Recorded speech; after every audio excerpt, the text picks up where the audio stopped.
السلام علیکم ورحمۃ اللہ وبرکاتہ۔ ناظرین کرام، پہلگام دہشت گردانہ حملے کے حوالے سے پاکستان کے خلاف ملک بھر میں احتجاج جاری ہے۔ اس دوران دہلی کی جامع مسجد سے پاکستان کی سرزنش کی گئی ہے۔ نماز جمعہ کے بعد سینکڑوں مسلمان جامع مسجد کی سیڑھیوں پر جمع ہوئے اور دہشت گردی کے خلاف آواز بلند کی۔ مسلمانوں نے اپنے ہاتھوں میں ترنگا اور ڈاؤن ود پاکستان کے پوسٹر اٹھا کر دہشت گردوں کے خلاف مظاہرہ کیا۔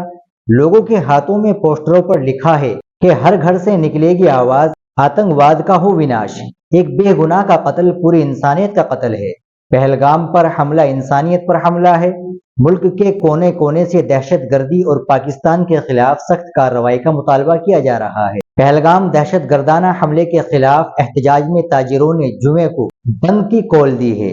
صدر بازار، بھاگیرتھ پیلیس، گاندھی نگر، نیا بازار، کھاری باولی، چوڑی بازار، چاندنی چوک، جامع مسجد اور حوض قاضی سمیت 100 سے زائدہ مارکیٹ ایسوسی ایشن بند میں حصہ لے رہی ہے۔ پہلگام دہشت گردانہ حملے کے بعد ہندوستان نے دہشت گردوں کی پناہ گاہ بننے والے پاکستان کے خلاف کئی سخت کارروائیاں کی ہے۔